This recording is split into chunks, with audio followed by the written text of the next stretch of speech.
Hello, আসসালামু আলাইকুম। সবাই কেমন আছেন? আশা করছি সবাই খুব ভালো আছেন। আজকে আমরা ইনার ইফ স্টেটমেন্ট নিয়ে কথা বলবো। ইনার ইফ স্টেটমেন্ট হচ্ছে ইফ স্টেটমেন্টের মধ্যে যদি আমরা আরো একটা ইফ স্টেটমেন্টকে কল করি, তখন সেটা হবে ইনার ইফ স্টেটমেন্ট। এবং যদি আমাদের ২ বা ততোধিক লজিক বা কন্ডিশন এপ্লাই করা লাগে, তখন আমাদের এই ইনার ইফ স্টেটমেন্টের প্রয়োজন হতে পারে। চলেন আমরা rebel.it কোড এডিটরে গিয়ে কয়েকটা প্রোগ্রামের মাধ্যমে এই if statement, inner if statement সম্পর্কে ভালোভাবে জানার চেষ্টা করি। সো আমরা বলেছিলাম যে কি, যদি আমাদের একের অধিক লজিককে অ্যাপ্লাই করা লাগে, তখন আমাদের ইনার ইফ স্টেটমেন্টটা প্রয়োজন হতে পারে। সো আমরা কি লিখবো ফার্স্টে? আমরা একটা স্টেটমেন্ট দিচ্ছি ইফ, একটা কন্ডিশন দিচ্ছি 7 ইজ গ্রেটার দেন 5, তার মানে 5 এর থেকে 7 বড়। ওকে, তারপর আবার আমরা একটা ইফ কন্ডিশন নিচ্ছি, সেখানে লিখছি 7 ইজ গ্রেটার দেন 6, তার মানে 6 থেকে 7 বড়। তারপর আমরা প্রিন্ট করছি মাই নেম ইজ শামীম। অর্থাৎ এটা মূলত ফার্স্টে কি করলো, ইফ স্টেটমেন্টে প্রোগ্রামটা যাওয়ার পর সে কন্ডিশন চেক করলো যে 5 থেকে 7 বড় কিনা। হ্যাঁ, 5 থেকে 7 বড়, তার মানে সে পরের ইফ স্টেটমেন্টে চলে আসলো, সেখানে সে কন্ডিশন চেক করলো যে 6 থেকে 7 বড়। এবার সে যেটা করলো, তারপরের স্টেটমেন্টে চলে গেল এবং সে ব্লকে ঢুকে সাথে সাথে প্রিন্ট করে দিল my name is Shamim. Yes, my name is Shamim. আর যদি কন্ডিশন ট্রু না হতো, তখন সে এলস স্টেটমেন্টে ঢুকে এলস ব্লকের ইনফরমেশন প্রিন্ট করতো।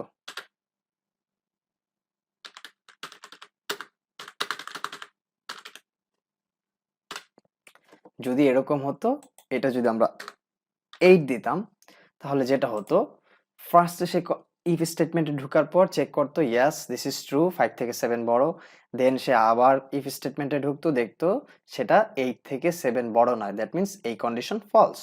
যখন এই কন্ডিশন ফলস, তখন সে ইফ ব্লকে ঢুকবে না, সে কি করবে, এলস ব্লকে ঢুকবে এবং এলস ব্লকে ঢুকে এলস এর ইনফরমেশন প্রিন্ট করে দিবে। যদি আমরা একটু রান করি, দেখবো yes, hello, I am not.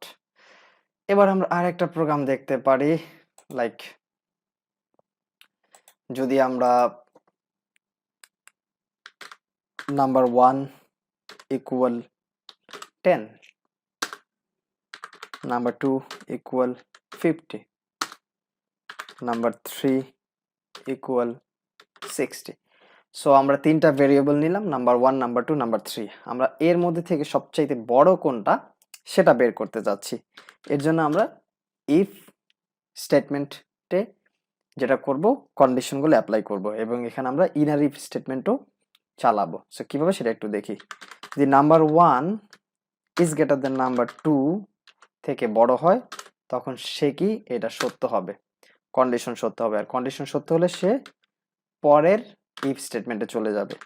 এইটাও নাম্বার 1 যদি নাম্বার 3 থেকে বড় হয়, তাহলে এই কন্ডিশন ট্রু হবে এবং প্রিন্ট করে দিবে নাম্বার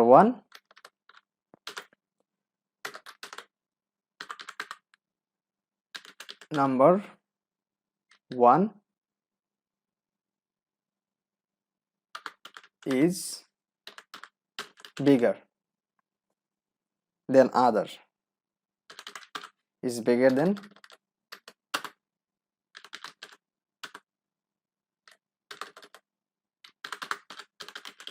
other.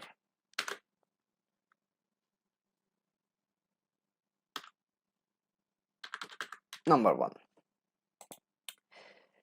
আর যদি এই কন্ডিশন ট্রু না হয়, তখন সে এলস প্রিন্ট করবে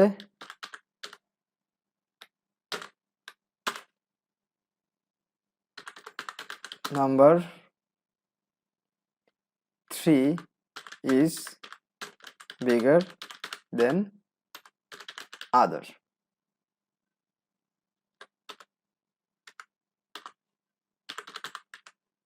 ওকে, সো আমরা ফার্স্ট কন্ডিশনটা লিখলাম এবং এখানে আমরা একটা ইনার ইফ স্টেটমেন্ট চালালাম। সেখানে আমরা বললাম যে নাম্বার 2 থেকে যদি নাম্বার 1 বড় হয় তাহলে সে কন্ডিশন ট্রু। তারপর সে আবার সেকেন্ড ইফ স্টেটমেন্টে চলে যাবে, সেখানে দেখবে সে নাম্বার 3 থেকেও নাম্বার 1 বড়। যদি বড় হয় তাহলে সে সাথে সাথে প্রিন্ট করে দেবে number 1 is bigger then other, so number 1। যদি এটা বড় না হয়, নাম্বার 1 যদি নাম্বার 2 এর থেকেও বড় না হয়, নাম্বার 3 থেকেও বড় না হয়, তাহলে এটা প্রিন্ট করে দিবে নাম্বার 3 ইজ বিগার দেন আদার। এবার আমাদের আরো একটা ইফ স্টেটমেন্ট চালাতে হবে। If number 2 is greater than number 1, if number 2 is greater than number 3, তখন সে প্রিন্ট করবে number 2 is bigger than other,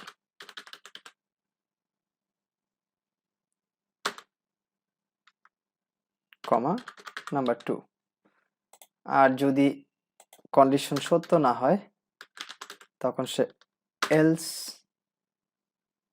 print করবে number 3 is bigger than, see, number 3 is bigger than other। So আমরা inner if স্টেটমেন্টটা খুব ভালোভাবে apply করার চেষ্টা করলাম। এবার যদি আমরা একটু রান করি আমরা দেখব যে yes, number 3 is bigger than other, 60 is the bigger। আমরা যদি দেখি নাম্বার 1 10, নাম্বার 2 50, নাম্বার 3 60, সো 60 সবার থেকে বড়। সো আমাদের যেই কন্ডিশন আমরা অ্যাপ্লাই করেছি সেই কন্ডিশন অনুযায়ী এটা ট্রু হয়েছে। এইখানে আমরা চাইলে ইফ স্টেটমেন্ট ইউজ না করে এলস ইউজ করতে পারতাম। কেন? তার কারণ হচ্ছে আমরা জানি এটা হচ্ছে ইফ স্টেটমেন্ট, এটা হচ্ছে প্যারেন্ট, তারপরে ইফ স্টেটমেন্ট আরেকটা যেটাকে ইনার ইফ স্টেটমেন্ট বলে, যেটা হচ্ছে ইফ স্টেটমেন্টের আন্ডারে, তার আন্ডারে হচ্ছে ইফ স্টেটমেন্টের আরেকটা আন্ডারে হচ্ছে প্রিন্ট, যেটা হচ্ছে ইফ স্টেটমেন্টের ব্লক, এই ব্লকে ঢুকে গেছে। তো সো প্যারেন্ট, সাব প্যারেন্ট, তারপর হচ্ছে চাইল্ড।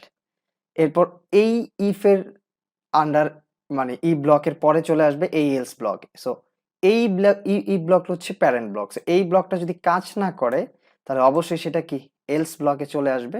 আমরা এলস ব্লক কি আমরা সেটা এর আগে ক্লাসে জেনে এসেছি। সো এলস ব্লকে ঢুকে সে সাথে সাথে এটা প্রিন্ট করে দিবে, অর্থাৎ এলস ব্লকের যে ইফ স্টেটমেন্ট সেটা প্রিন্ট করে দেবে কোনটা ট্রু কোনটা ট্রু না। তো এখানে আমরা যে কোনো নাম্বারে চেঞ্জ করি না কেন সবচেয়ে বিগারটাই দেখাবে। যদি আমরা এটাকে 80 দেই, সো আমরা দেখতে পাবো, আমরা যদি রান করি yes, number 1 is bigger than other, 80। এটা কিভাবে কাজ করলো? নাম্বার 1 কে নাম্বার 2 এর থেকে বড়, অবশ্যই বড়, এবং নাম্বার 3 এর থেকেও বড়। তার মানে সে আর নিচে আর কোনো প্রোগ্রামই তার রান করার বা কোড চালানোর কোনো প্রয়োজন নেই। সে ফার্স্ট স্টেটমেন্টে কি পেয়ে গেছে? ট্রু পেয়ে গেছে, এবং সে সাথে সাথে ফার্স্ট স্টেটমেন্ট কি করেছে? রান করে দিয়েছে। যদি আমরা এটা 90 দিতাম নাম্বার 2 কে, তখন সেটা কি হতো? আমরা যদি রান করি yes, number 2 is bigger than 90, তখন যেটা হতো সে দেখতো নাম্বার 1 নাম্বার 3 থেকে বড়, নাম্বার 1 নাম্বার 2 এর থেকে বড় না, বড় না। তার মানে স্টেটমেন্ট কি ফলস, সে এখানে ঢুকতোই না। এই ফার্স্টেই যখন সে ফলস পেয়ে গেছে সে এই পুরো স্টেটমেন্টে আর ঢুকতোই না, সে সাথে সাথে এলস ব্লকে চলে আসতো। আর এলস ব্লকে চলে আসার পর সে দেখতো যে নাম্বার 2 কি নাম্বার 3 থেকে বড়, দেখছে হ্যাঁ নাম্বার 3 থেকে বড়। নাম্বার 2 নাম্বার 3 থেকে বড়, যেহেতু নাম্বার 3 থেকে নাম্বার 2 বড়, তার মানে সে সাথে সাথে প্রিন্ট করে দিত number 2 is bigger then other, number 2 কত? 90। সো এইভাবে এই কোডটা কাজ করেছে, যদি একটু ডিফিকাল্ট মনে হচ্ছে তারপরে এটা হচ্ছে ইনার ইফ স্টেটমেন্ট। এই ইনার ইফ স্টেটমেন্টের অনেক ব্যবহার আছে। যখন আমরা একের অধিক ভেরিয়েবল নিয়ে কাজ করব তখন আমাদের এই ইনার ইফ স্টেটমেন্ট প্রয়োজন হতে পারে। আশা করছি আপনারা সবাই বুঝতে পারছেন। সবাইকে ধন্যবাদ। আল্লাহ হাফেজ। নেক্সট ক্লাসে আমরা অন্য কোনো কিছু নিয়ে আলোচনা করব।